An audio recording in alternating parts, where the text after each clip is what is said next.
Where we tend to get it wrong is when we rely on this power model of leadership, of coaching, a top down approach. Where I think that, if I'm looking for the growth and well being of my players, I'm going to really uh, grasp the idea that I am there to serve them, and that's a for a lot of people a really difficult concept to take hold of. But as a coach, you're there to serve your players.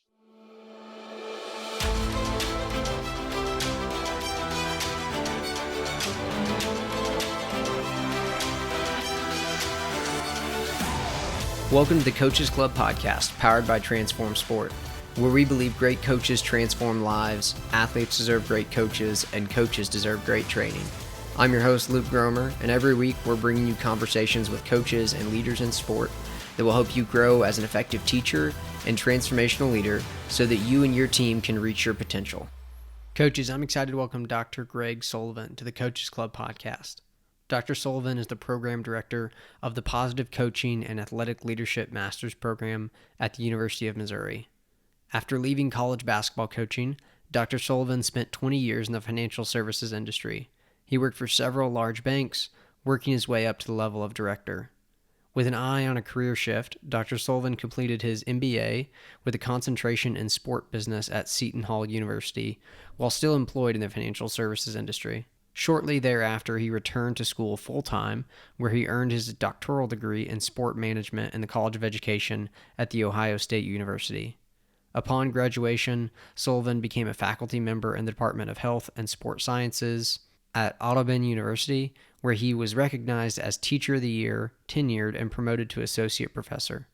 In 2016, Dr. Sullivan completed his master's in applied positive psychology at the University of Pennsylvania and accepted a position as associate professor and program director in the College of Business at Ohio University. While at Ohio, Dr. Sullivan directed the Professional Masters in Sport Administration program, which was recognized in 2019 by Sport Business International as the #1 online sport graduate program in the world.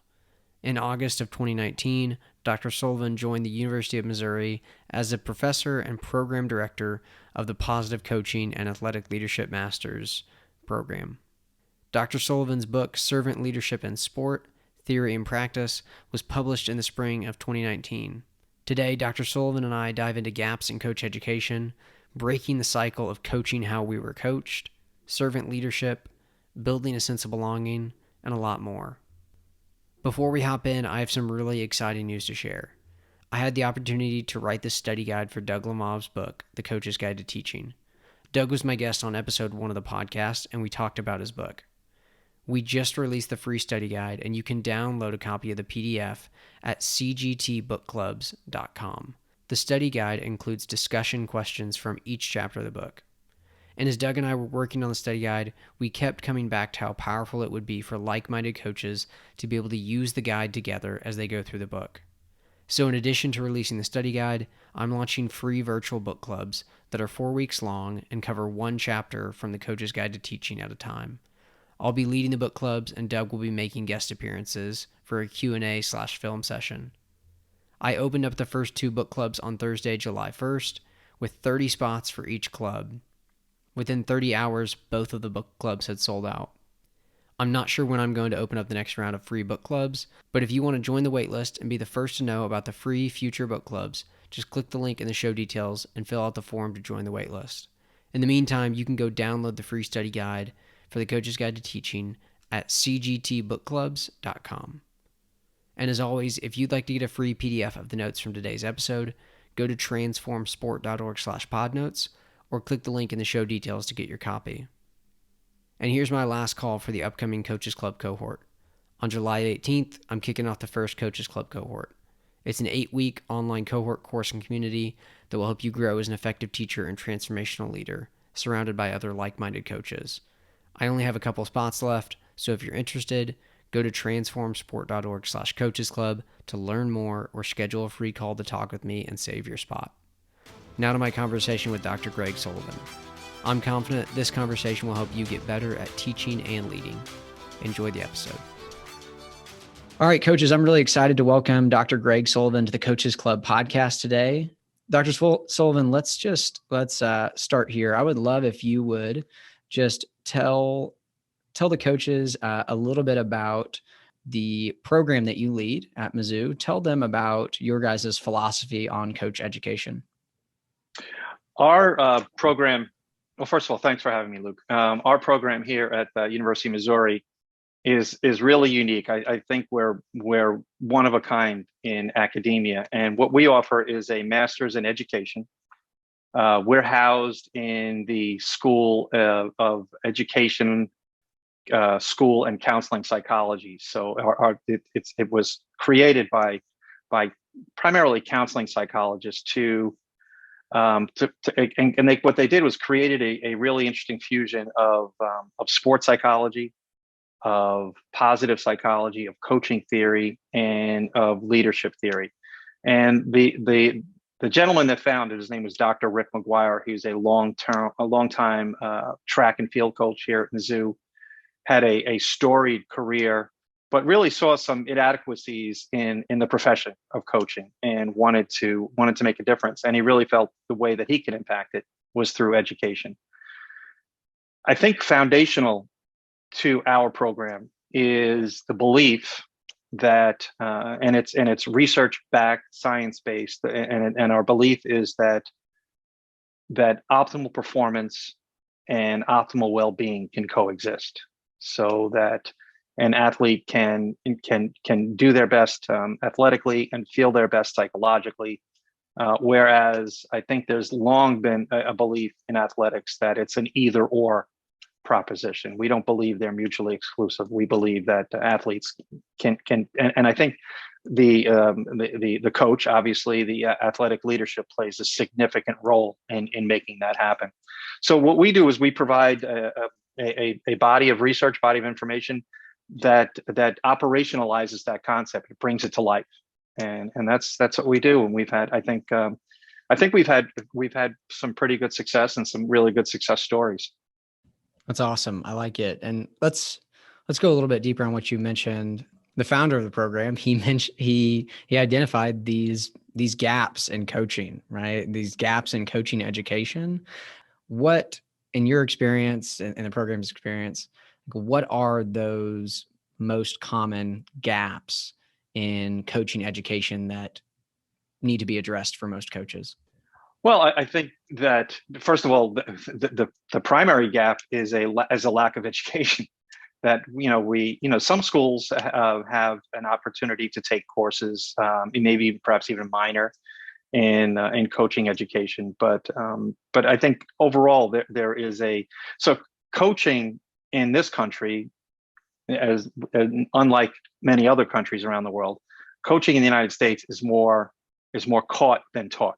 And we tend to coach how we were coached. So if you had the benefit of having some great positive coaches, then the chances are you'll coach that way. If you were coached by a demeaning, at times abusive coach, there's the opportunity for you to coach that way as well, because that might be all you know. So I think that's the primary gap. And so one of Dr. McGuire's mantras is this idea of the ability to be demanding without being demeaning. And I think that's and that's really what was kind of the springboard and led to a program that is again focused on providing research, providing science-based approach. What we're really trying to do is, because coaching is more caught than taught, we're trying to bridge that gap between theory and practice. And that's really where the gap is. It's that gap between theory and practice, and that's we're trying to do our part to bridge that rather significant gap. Yeah, it's really powerful. You said a lot of important things in there. There's two things I want to follow up on. The first is, you talked about most coaches just coach how they were coached, and so if you were fortunate to have positive coaches that were demanding without being demeaning, you will probably do that because most coaches just coach however they were coached. unfortunately, we know that a lot of coaches were not coached in a positive way themselves. And so they perpetuate cycles of harmful coaching often.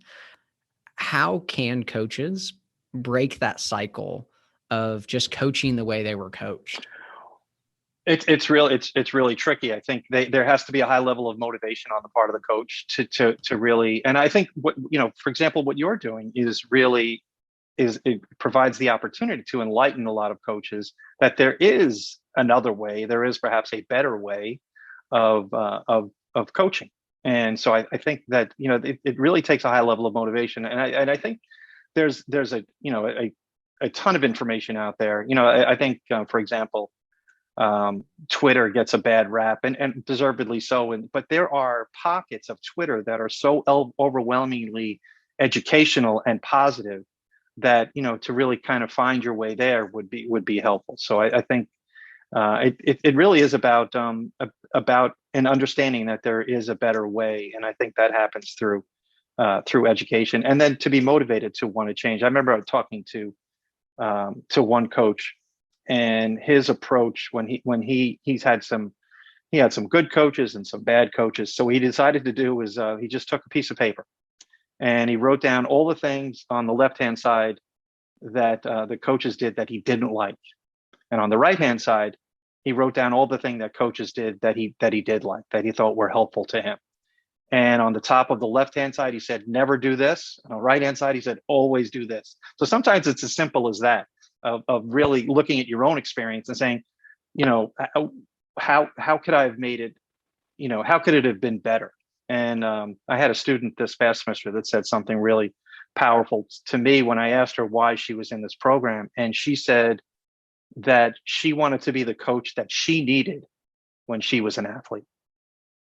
And so, I think we're learning that the important impact that, we know the important impact that coaches have, but we also know we have ways, we have methods, we have approaches that can enhance that experience for both the coach and the athlete.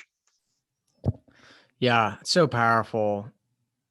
And as you were talking about that, I was just thinking through a couple of things that have been important for me in my journey. At Joe Ehrman's book, Inside Out Coaching. I'm not sure if you've read it or not, but it's kind of been like my coaching Bible since I started in some ways. Just it was so important for me as I began my coaching journey to just have so much clarity around my purpose and to consider some of those things like you just talked about with the exercise with the paper, just how powerful it is to say, like, these were the things that I didn't like as an athlete.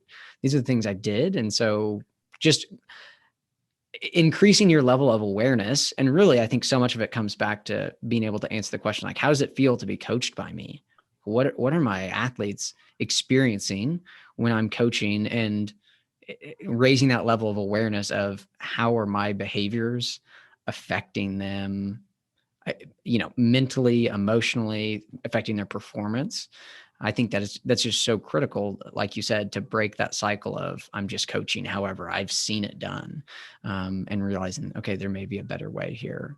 To follow up on one other thing that you mentioned, you talked about so much of the program's philosophy coming back to this phrase of being demanding without being demeaning. Will you talk more about that and really, like, how can coaches do that? Well, I think that it's really an understanding of how to constructively respond or speak to not only to an athlete but to another person. And that a lot of times we look at the inadequacies of an athlete or their failures of an athlete as something personal, where it may be a skill level, it may be a lack of quality coaching, it could be a lot of different things, but we tend to make it personal, and that has very harmful impact upon athletes. So I think that there's been a lot of great research around what I don't know if you've ever read Angela Duckworth's book Grit, and she talks about what she calls wise parenting. We've kind of adopted that as wise coaching, And wise parenting is about the ability to be both supportive and demanding. And we believe, and I believe, that it starts with the ability to be supportive, to build a relationship. I can't tell you how many athletes that I've talked to that when I talk about quality coaching, they talk about coaches who see them as people first. And they'll be people long after they're athletes. So we should be wanting to develop relationships with those people. But once we have that ability, and coaches learn that ability to connect with people, and then you really start to show your unconditional care for that other person. Then you can be demanding, and then you can really. That's where the coaching comes in. That's when you can take them to places where they didn't think they were capable. But it really starts with the support, building relationships, unconditional care, and then being demanding after that. There's never a place for demeaning, for making it personal and things like that. But it does. I think really, for me, the art and the science of coaching is that balance between being supportive and being demanding. Yeah, that's really good. Yeah, high support and high challenge. I think when you can pair those things together, there's so much power in it. And like you said, that's what athletes want too. They want a coach that they know cares about them. And every athlete, they want a coach that can actually make them better. Like they're there because they love it and they want to get better. I haven't met one yet that doesn't want to get better. Now, they don't always maybe know how to respond to coaching in the best way. I think that's part of our role as a coach, to help them understand that.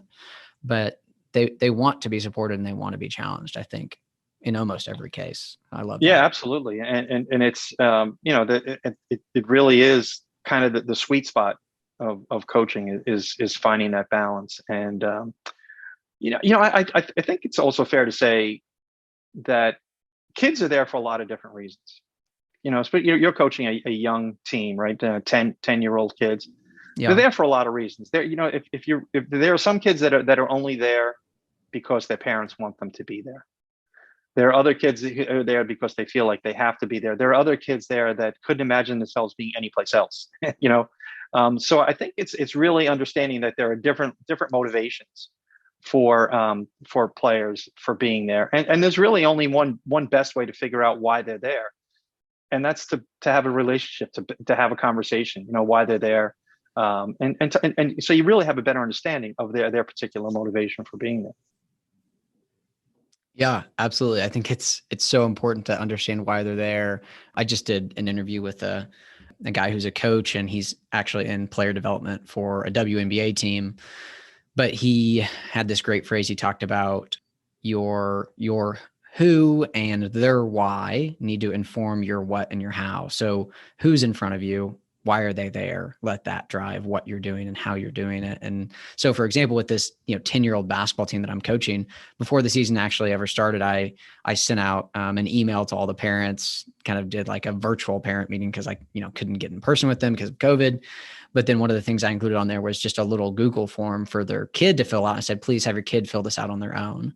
And the first thing I asked them was like, why are you playing basketball? And every single one of them, it was either about, I'm playing it to have fun, be with friends, or just because I love basketball. And just having that perspective going into it, knowing why they're there, that's just been helpful and grounding for me. Like I come back to that when practice isn't perfect or things aren't going wrong. Like, okay, like remember why they're here. Like they're not here because they're professionals. They're here because they want to enjoy it. So let's prioritize making this experience super enjoyable for them so that they continue to play. But that's where the struggle starts, right? Because kids are there for one reason. So there was a survey done. I can't remember. Probably at this point, many years ago, 10,000 kids, and they asked them their reasons for participating in youth sport. I think with boys, winning was number 8. With girls, it didn't even make the top 10. But the problem is, why are the parents think their kids are there? And that's when you have some friction, some issues with with the system, with youth sports and problems for coaches. And that's, for coaches who don't really, are not aware of their why, coaches who are really not aware of their core values, can really start leaning towards the parents' demands rather than the kids. And that's why we have the high youth turnover rate that we have. I think, it's been estimated in the high 70s, kids by the age of 12 drop out of sports. Yeah, absolutely. And I think one of the things that, has become clear to me as I've done this research and talked to these people is that, especially in the youth sports space where you have moms and dads often coaching or people volunteering, almost all the time, they're super well-intentioned. They mean well. Most of them are probably, they don't probably have enough clarity about why they're there or their values, like you said, but they mean well. They just don't know what they don't know. They haven't been taught it. They've never seen it done a different way. Like we talked about earlier, they just kind of coach however they were coached in youth sport. And we're not really considering putting the child's experience, the athlete's experience, at the center of it and designing it to align with, like you said, why they're there. Like, they're not primarily there to win. They're there for fun. They're there for connection. They're there for development, like all of those things. And so yet to shift that is so important. And it has to be, like we talked about, it has to be an education for those coaches, which is just so often missing. And that's the tricky part, and that's what we're trying to recognize, because it would be really kind of silly to think that for example, that every parent who volunteers for coaching should have a master's degree in coaching. But we'd like to think that the individuals running the program or the sport organization would have some more insights as to why you exist. And in fairness to parents, and I was a parent, when my kids were young, and I volunteered in coaching. And the easiest way to show your worth as a coach, at least you think this way, is to win games, right? So in your sport, basketball, there's a lot of things that we can do to win games, right? We can play zone offense. We can press full court. We can, things that, particularly at 10 or 11 years old. I remember the general rule of thumb was that a kid can make a shot from just about a foot for every age, every year they of their age. So if I'm 10 years old, I can make a shot from 10 feet away. 12 years old, 12 feet away. So if I extend a zone out to 17, 18 feet and force kids, they're going to miss a lot of shots. And we're going to win a lot of games. So I think that, having a philosophy that fits what the kids want, and some semblance of what the parents want is a really tricky thing to do. But I think it's doable if you have a coach that is willing to stand their ground as to what their values are and why they're there. Yeah, absolutely. I think that's so important. And I try to make it really clear up front with the parents on this team that I'm coaching that I'm here to develop them and to make sure that my hope is, and I told them this up front, that a successful season means all 11 of these kids decide they want to play basketball again next year. Exactly. If they say that at the end of the season, boom, great season. I don't care what games we win or lose. If they all want to play again next year, then it's been a great season. And just trying to align them around, like, this is why we're here. We're here to help them get better as players and people, and being clear on that up front. And even just, I asked the parent as well in another Google form, asked them, like, why do you want your kids to play? And all of them, when they actually took time to sit down and write it out, none of them listed winning. It was all about, I want them to learn to be a part of a team. I want them to connect with people, with friends. I want them to learn to work hard. Like, we want sports to develop these things in our kids. And that kind of leads into my next question. We want sports to develop these things in our kids and in our players around performance character and moral character. We want both of those aspects to be developed. But I think, unfortunately, too often they're not being developed. And in some situations, I think that sports even doing more to hurt them than to actually build them.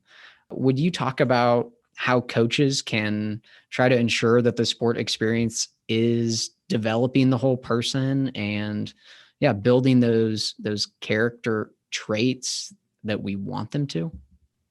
Well, I think that's one of the great misconceptions is that just through sport participation that you're going to develop character. But I think that coaches really need to embrace their role as teachers and provide the opportunity to to find those teachable moments during the course of a game, course of a practice, course of a season that this is what's happening. This is and to really kind of and talk about why why we're not doing that. For example, if you play a team that uses a player that is ineligible, right? Older kid or something like that. That's something that should be talked about with the kids and to really understand why it's being done, why we don't do it, why if they're coaching they shouldn't do it, things like that. I think take advantage of all those little opportunities that we see to reinforce those ideas. And I also think that to be upfront about as a coach, to be really upfront about your values with your team, even as young as 10. This is why I'm coaching. This is why I'm here. And then to live those values, for players to see, like if you tell your players that one of your core values is composure during adverse situations, and they see you staying composed in a gym where parents are yelling, you're getting bad calls from the official, but you stay composed, and they see that, and they learn that the connection between values and behavior, and that's something that may not click for a couple of years after that, but they'll remember Coach Luke. He said talked about composure. Man, if that guy wasn't always composed, and I think that's a really important opportunity for coaches. Yeah, absolutely. I think to continue on that thread, it's one of the areas in my experience and my observation where coaches often get it wrong, and we're not perfect. We're going to get it wrong. We all have behaviors that aren't aligned with our values, and we all make mistakes. However, to try to tell our kids, hey, when a ref makes a bad call, you've just got to move on from it. But then on the sideline, if we can't do that, it just doesn't mean anything. Right. And then it's not teaching. And when your actions are not congruent with your values, to admit it, to your player, say, hey, listen, guys, I screwed up. I lost my temper and said something to that official that I shouldn't have said. And I'm going to try not to let it happen again. But it's important that you understand that it's my values are not as best I can not to lose my composure. But I did, and here's what I'm going to do about it. What a great learning experience to hear that as a kid from an adult. We're really hopefully in your school they're really stressing social and emotional learning. That's social and emotional learning in action. That's seeing it from an adult. Wow, that's a really powerful learning experience. So we have that opportunity as coaches to really to teach those types of things.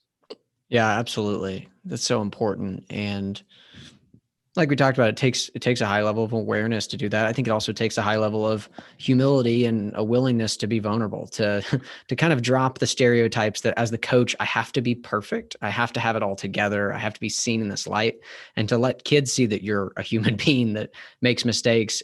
And I'd add to that, few things build trust as quickly as apologizing to your team or admitting your mistakes. Well, yeah, I think what we've learned is that a lot of people thought that to build trust, I need to build trust first, then I can be vulnerable. Where we've learned it's the opposite, that I need to be vulnerable first. And coaches put in a position of leadership, of authority, and it's really challenging. It's really difficult to say, I don't know. or I screwed up, or I should have done better. But I think that's the hallmark of a really good coach, is to be to allow, to have the courage to be vulnerable. Yeah, absolutely. And we've started to kind of get into it, but let's maybe go a little bit deeper into it. And you mentioned at the beginning that a big focus of your program is leadership, right? Coaches are leaders, and that's one of the biggest areas that as coaches, I think we need to be intentional about developing as leaders. So what do you see as some of the most common things that coaches are getting wrong in their leadership, and what shifts do they need to make to be a more positive leader and positive coach? A lot of coaches are a lot of I think a lot of the mistakes or errors or inadequacies are largely ego driven. I think that the idea of humility, of being vulnerable, I think is really important.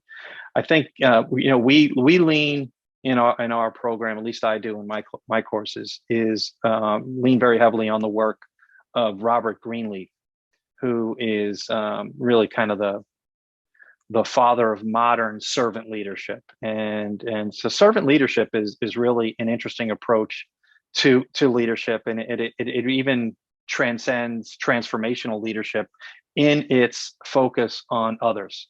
And imagine a coach who sees, or a leader who sees him or herself as being on the bottom of a pyramid, serving from the bottom, and that your sole purpose in leadership is to serve others, is to focus on the growth and the well-being and the autonomy of your players, of your followers. And so I think there is where we tend to get it wrong is when we rely on this power model of leadership, of coaching, a top-down approach, where I think that if I'm looking for the growth and well-being of my players, I'm going to really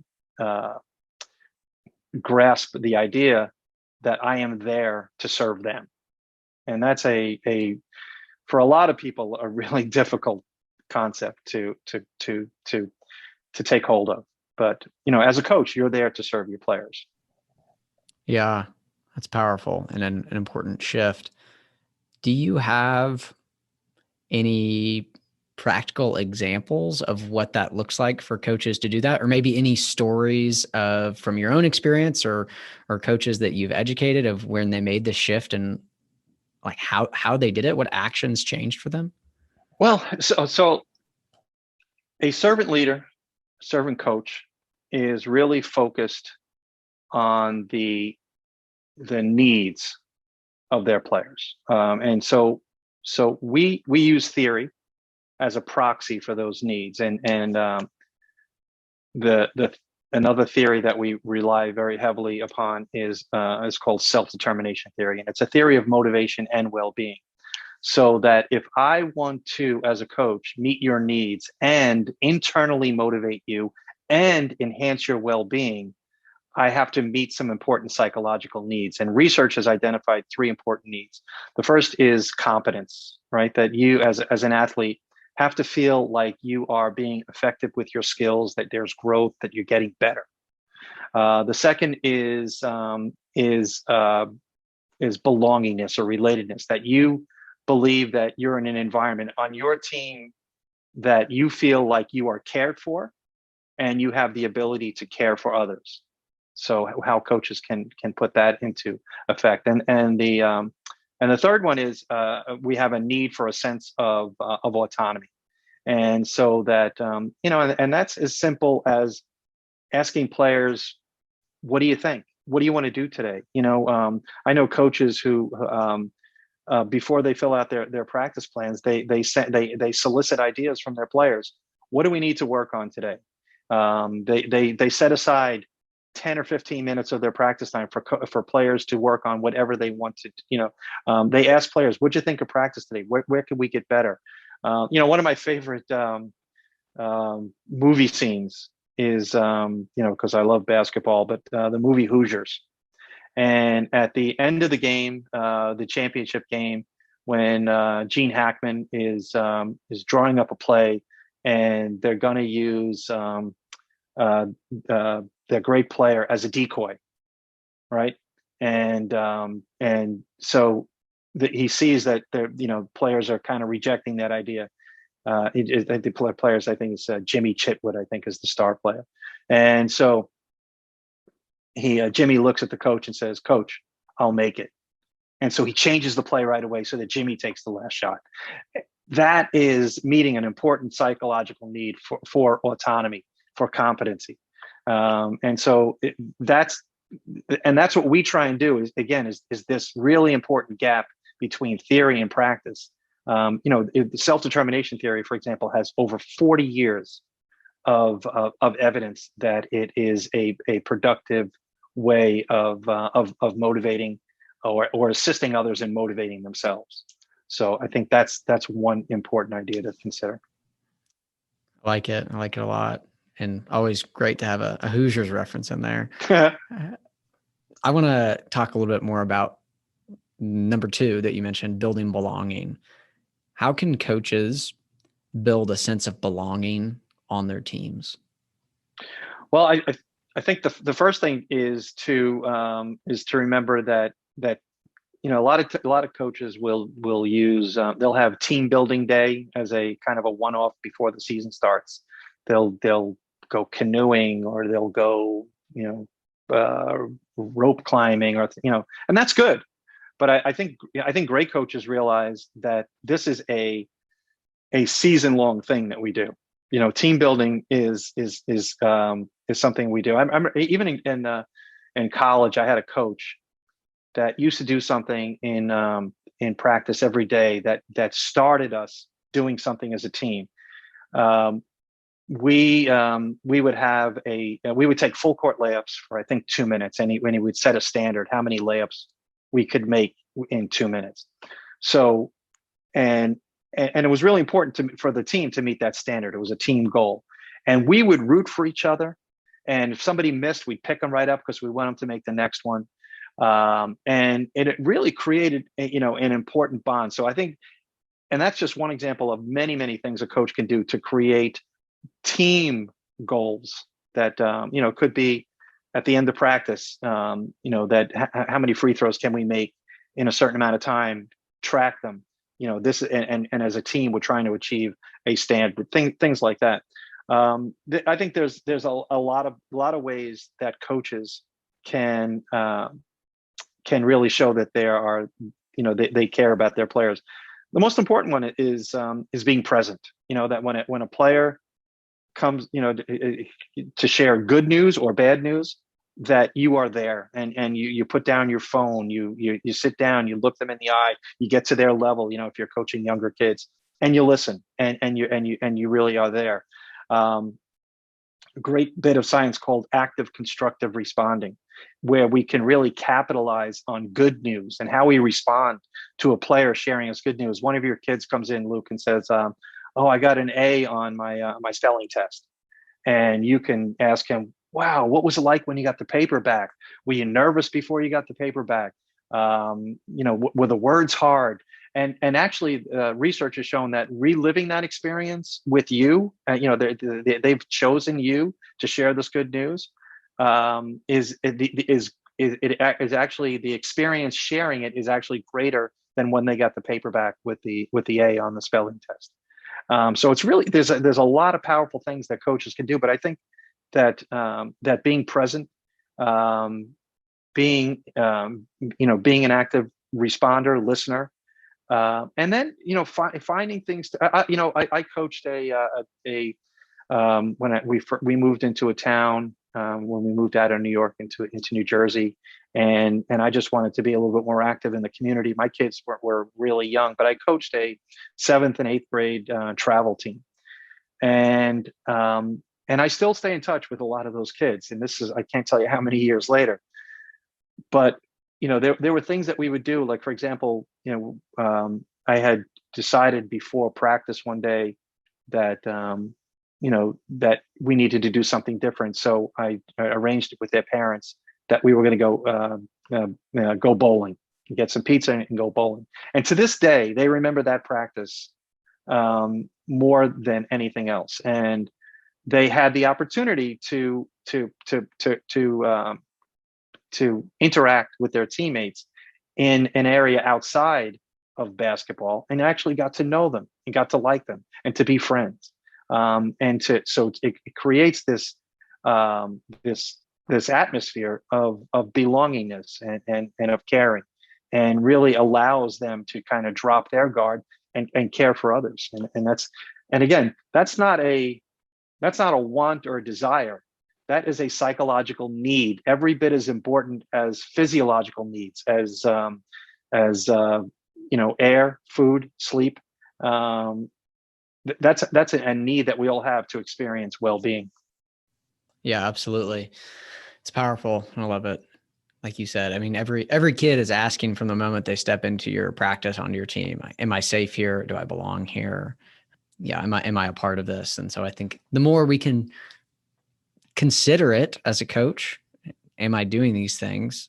Probably the better we'll get at creating an environment where they feel those things.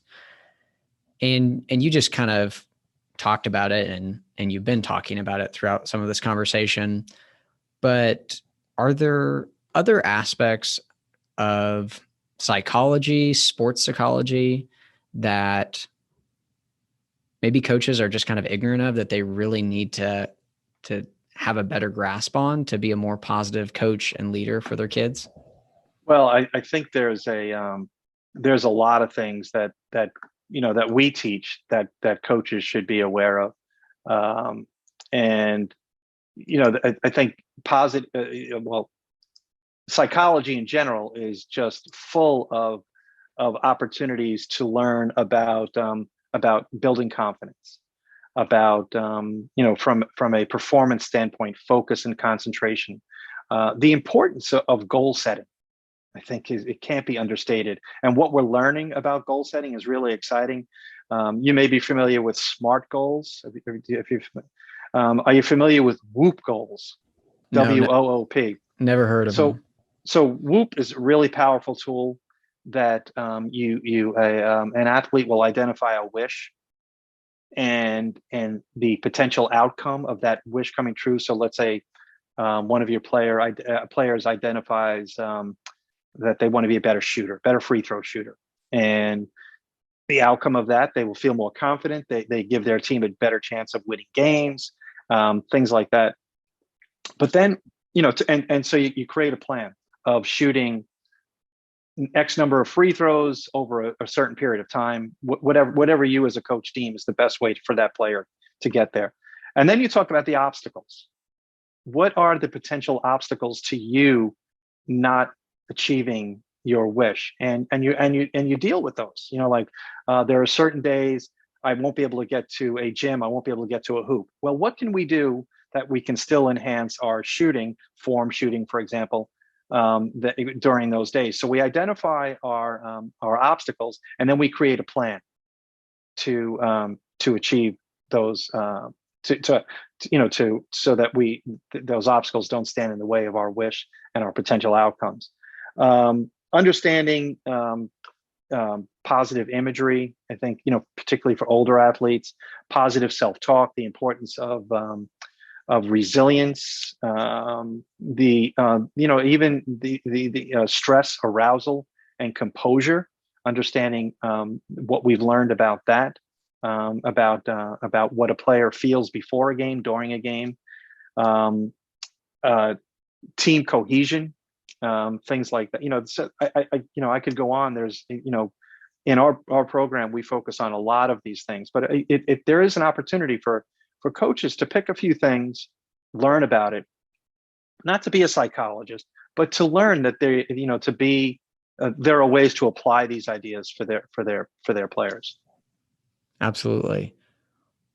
Talk a little bit more about emotions. I think, and I think it's maybe starting to change, but for so long, sport is just an emotionally charged environment for so many reasons, but it's been something that I think most coaches don't want to engage with, and they don't really want to deal with their players' emotions.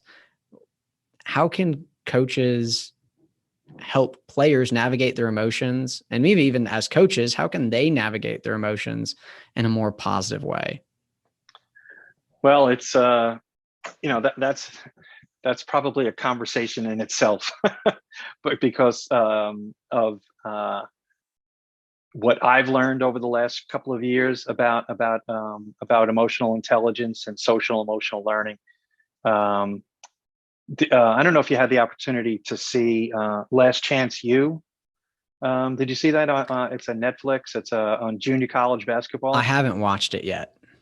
And for me, the most interesting part there was the inability of the coach to understand how his athletes were struggling with their own emotions and their inability to deal with their emotions. And I think, and it's not through any fault of the coach.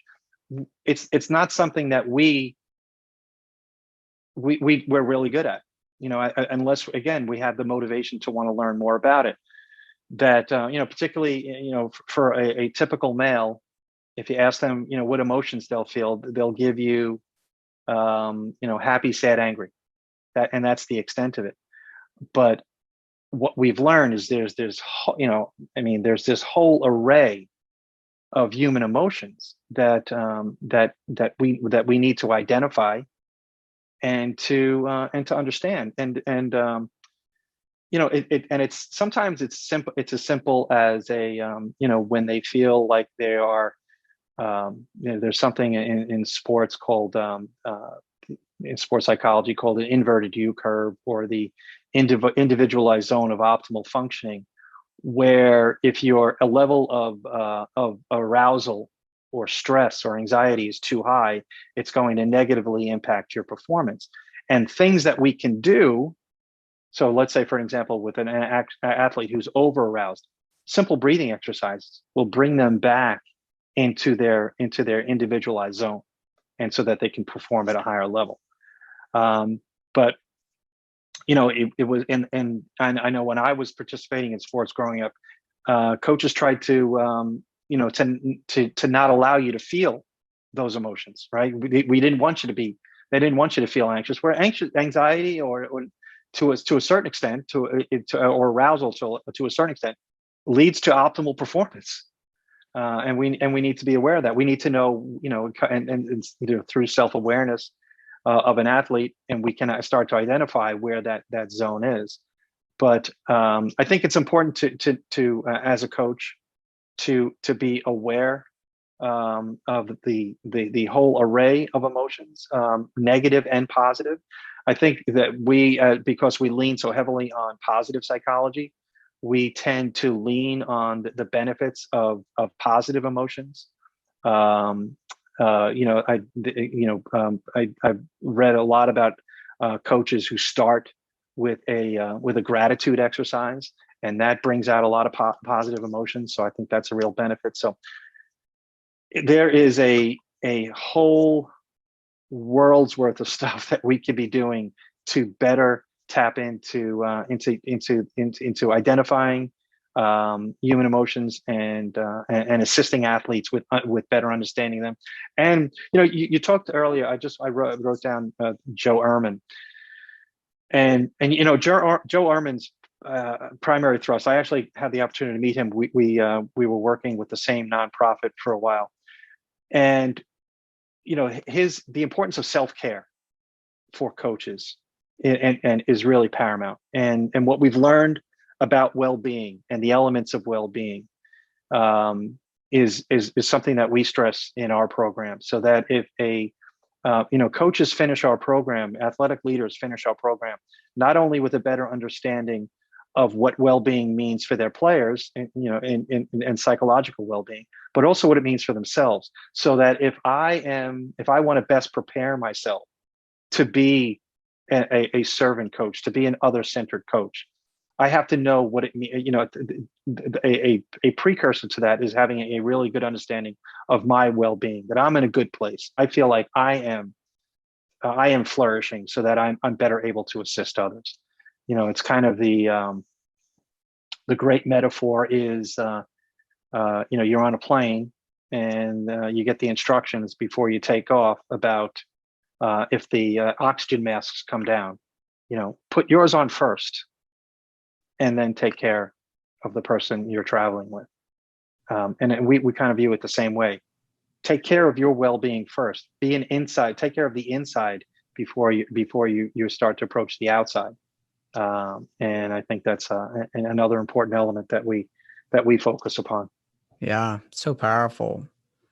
And to tie some of these threads together, if we want sport to develop these characteristics in our kids to help them develop socially and emotionally, they will not grow beyond the level that their coach has grown. And so if a coach isn't able to identify their own emotions, they're not going to be able to help a player identify theirs, to name them and to move past them or to figure out how to navigate them. So yeah, I think what you said there, it's so important that as coaches, we are in a good spot first in our mental, emotional, social well-being. That just can't be understated for coaches. Eleanor Brown is a self-care expert. She said, and it's a quote that we steal quite regularly, you can't serve from an empty vessel. So what does it mean to fill your vessel? And we believe that to fill your vessel, it's to experiencing your own level of well-being so that you are in a better position to help others with theirs. Absolutely. That's so powerful. I've got a few rapid fire questions for you. I just want you to say the first things that come to your mind, and then I'll let you share some about how people can get in contact with you before we hop off. Here's my first one. Describe the best coach you ever played for in just 3 words. Best coach was understanding, loving, great teacher. I like it. I love it. Here's the next one. The most fun part of coaching is relationships, players, hanging around, getting to know the players. Absolutely. I wish I would have known blank before my first coaching experience. The importance of internal motivation, of assisting that by motivating externally, the carrot and stick approach is so limiting, and there is a better way of assisting others to motivate themselves. Yeah, absolutely. And I'll say one more thing about that. I think that so much of it is just helping, and you mentioned goals and those things, but just helping players identify their aspirations, asking them, like, where do you want to go? Who do you want to become? What kind of player do you want to become?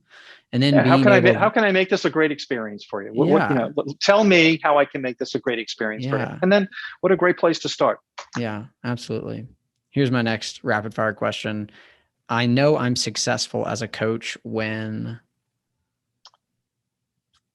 I get invited to their wedding. Things like that. When I build a relationship and when I have a relationship that transcends sport. Yeah. When they've learned things from me that transcend sport. Yeah, that's awesome. It's fantastic. Well, Dr. Sullivan, this has been fantastic. Before we hop off, just share with people where they can connect with you and with your program and find out more information. Well, my email address is pretty easy to remember. It's gsullivan@missouri.edu. Another way is just to Google University of Missouri Positive Coaching and Leadership, and it should take you to our website, which is there's a lot to explore there. You can actually look at our courses that we offer. Just as a quick pitch, if you're interested in if you're teaching teaching and coaching interscholastically, and if you're in need of a master's in education, we can check that box in a really fun and interesting way. We have everybody that is in our program is charged in-state tuition. So the entire master's degree is less than $14,000, which I think it's a lot of money. But relative to what other master's degrees are charging, I think it's a really exciting price point. If you have any questions about a master's degree or positive coaching in general. I also, if you're interested in servant leadership, I've written a book. It's available on Amazon. It's called Servant Leadership in Sport, Theory and Practice. And it's the publisher is Palgrave Macmillan. So a couple of options. Yeah, fantastic. Well, Dr. Sullivan, thank you so much. I've enjoyed this conversation and love getting to learn about you and your journey and what you're doing to help coaches get better. So thanks a ton for joining me. My pleasure, Luke. And keep doing what you're doing. I think that, sharing your experiences is really, really important. And I think coaches will certainly benefit from that. So well done. Coaches, thanks for listening to this episode of the podcast. And thanks again to Dr. Sullivan for coming onto the show. If you'd like to connect with Dr. Sullivan and learn more about his program at the University of Missouri, you can find links in the show details. And if you'd like to get a free copy of the notes from this episode, go to transformsport.org/podnotes to get a free PDF of the notes from today's episode. And don't forget to go get your free copy of the official study guide I wrote with Doug Lamov for the Coach's Guide to Teaching. Go to cgtbookclubs.com to download a free copy and click the link in the show details if you'd like to join the wait list for upcoming book clubs. And if you enjoyed this episode, please take a minute to rate, review, and subscribe wherever you listen to podcasts, and give us a shout out on Twitter. It goes a long way in helping us share with other coaches. Thanks for listening to the Coaches Club podcast powered by Transform Sport, where we believe great coaches transform lives, athletes deserve great coaches, and coaches deserve great training.